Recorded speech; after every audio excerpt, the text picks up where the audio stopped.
Baik, terima kasih. Selamat siang. Assalamualaikum warahmatullahi wabarakatuh. Menjawab pertanyaan Mas Lukas tadi, saya kira ada 4 hal yang ingin saya bicarakan ya. Yang pertama, aspek hukumnya Fufu Fafa. Kedua, aspek hukumnya bapaknya. Dan yang ketiga nanti saya kasih kerangka sedikit soal negara hukum. Dan yang keempat nanti saya kasih yang agak di luar hukum tapi membuat kita agak kesulitan bergerak. Nah, jadi pertama, aspek hukum Fufu Fafa. Jadi kalau persoalannya tadi sudah diurai dengan sangat baik ya. Jadi saya nggak akan mengulang. Tadi sudah banyak sekali yang ditampilkan, semua bukti dan lain sebagainya. Dan saya setuju dengan Mas Dedi bahwa pasti Pak Prabowo bukannya nggak tahu. Ya nggak mungkin lah. Kan semua aparat negara itu lapornya pada presiden pada akhirnya. Dan sebelum itu pun kita semua paham bahwa tangan-tangan dan jaringannya Pak Prabowo juga sangat kuat pun sebelum jadi presiden. Jadi kalau dia nggak tahu ya nggak mungkin. Nah, jadi pertanyaannya adalah kenapa sampai sekarang dan sampai pelantikan belum ada tindakan apapun dari kekuasaan itu sendiri.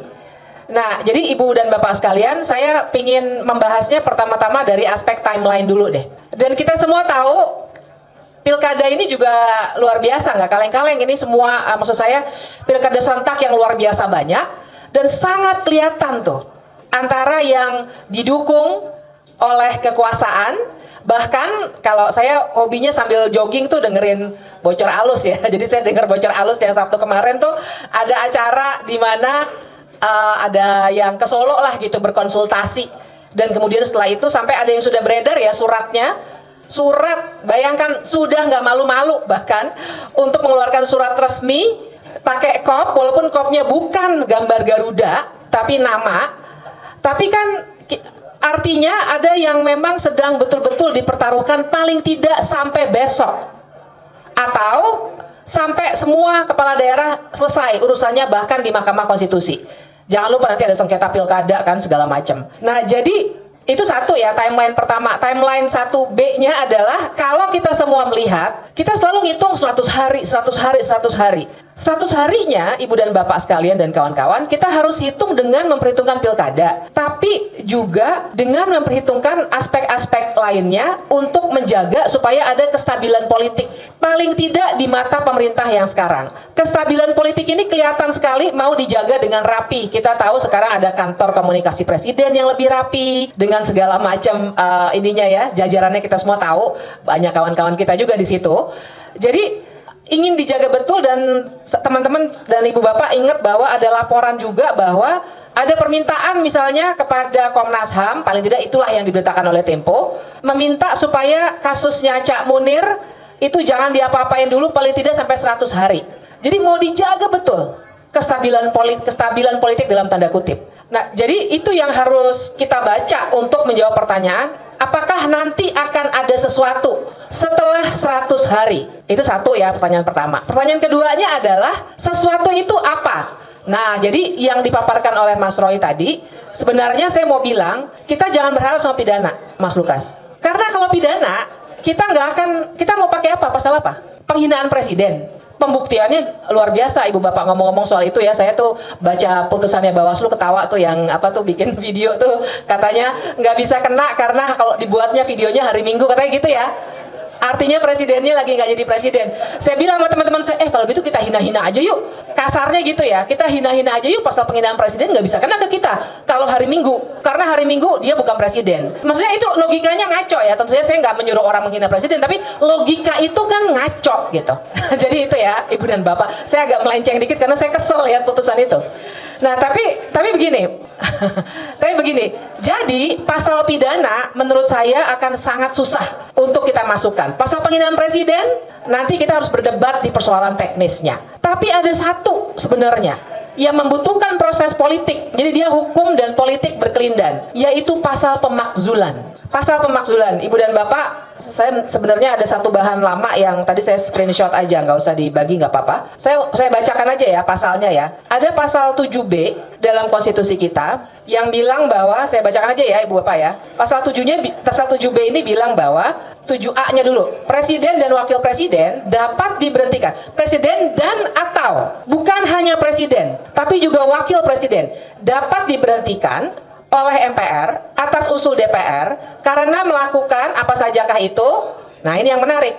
Pasalnya bilang bahwa aduh saya agak ini nih ngelihatnya nih karena saya screenshot. Intinya adalah salah satu alasan untuk pemakzulan adalah perbuatan tercela. Perbuatan tercela. Jadi bukan hanya tindak pidana korupsi, kemudian kan ada pengkhianatan kepada negara, tapi juga perbuatan tercela, Ibu dan Bapak sekalian. Nah, perbuatan tercela ini kalau kita lihat modelnya di Amerika Serikat, ini yang namanya misdemeanor. Jadi yang kecil-kecil. Kenapa perbuatan tercela masuk? Logikanya adalah persis seperti hal-hal yang sekarang ini kita hadapi.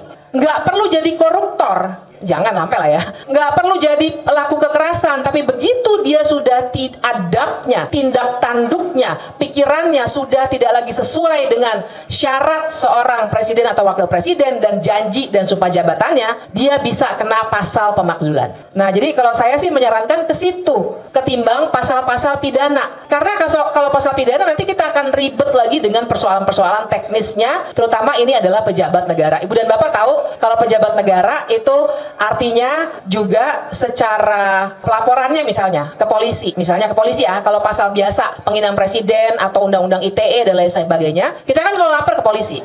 Biasanya kita pakai aja kasusnya Haris dan Fathia karena semua orang kayaknya tahu.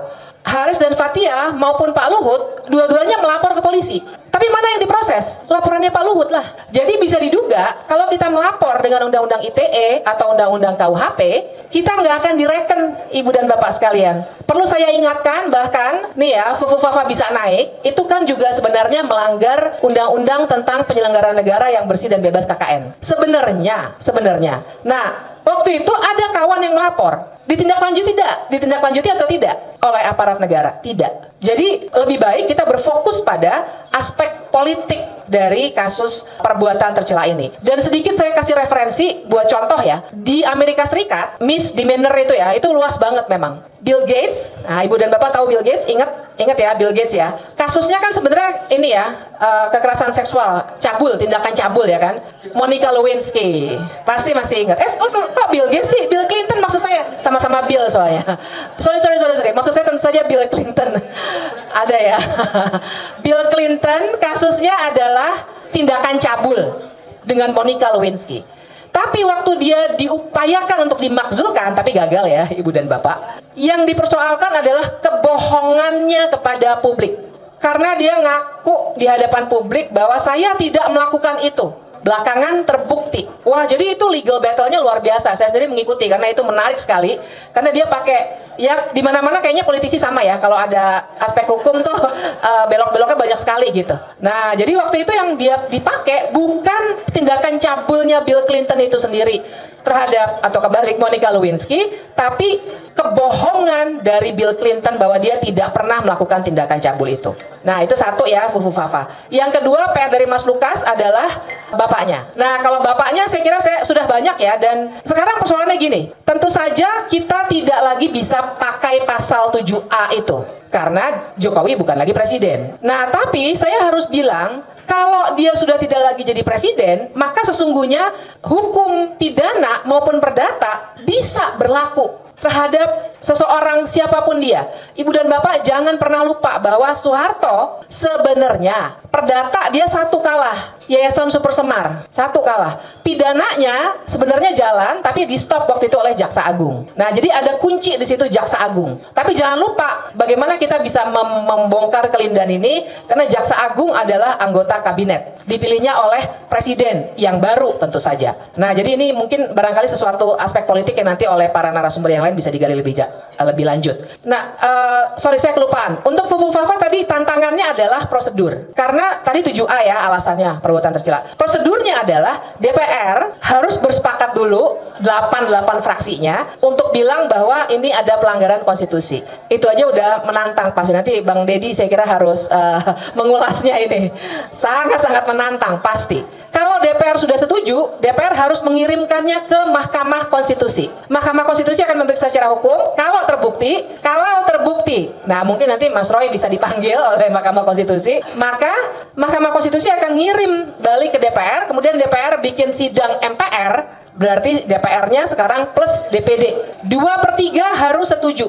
untuk memakzulkan. Nah, jadi tantangan politiknya luar biasa besar. Tapi saya taruh aja dulu di atas meja, nanti kita diskusikan. Karena menurut saya barangkali ini juga sesuatu yang harus kita olah, bukan hanya politik formal. Tapi masuk saya poin yang berikutnya. Persoalan kita adalah jangan sampai kesalahan-kesalahan baik oleh Fufu Fafa maupun oleh bapaknya itu kita diamkan dalam konteks negara hukum. Masalahnya adalah, Ibu dan Bapak, ini akan jadi preseden. Sekarang saja bahwa Soeharto belum pernah diadili secara pidana dijadikan referensi secara salah. Seakan-akan presiden kebal hukum. Padahal tadi makanya saya ingatkan, sebenarnya udah mulai, cuma di stop secara politik. Nah, yang saya khawatirkan kalau kita bahkan tidak memulainya, yang akan terjadi adalah bangsa ini akan selalu mengingat bahwa kekuasaan tidak bisa dicek. Dan ini bahaya buat kita ke depannya. Dan yang terakhir, tadi saya poin terakhir gini.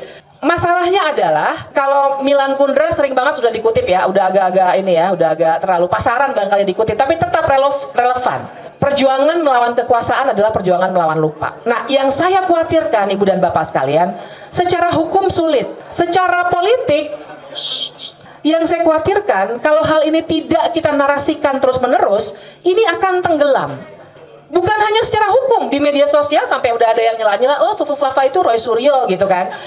Itu kecil-kecil Ibu dan Bapak, tapi nanti kita bisa tanya lagi sama Mas Roy, bagaimana peternakan buzzer itu jalan terus. Barangkali di sini juga ada. Nah, tapi saya nggak soal kalau pada kita, saya kira kita semua udah biasa dengan itu. Persoalannya adalah sebagai bangsa. Kalau adik-adik kita, anak-anak kita, cucu kita sampai 10-20 tahun kemudian selalu percaya bahwa kekuasaan tidak bisa diawasi, tidak bisa kena akibat hukum dan politik, bangsa ini lama-lama tidak akan bisa punya negara hukum. Dan buat saya itu yang paling berbahaya. Itu aja ya. Terima kasih.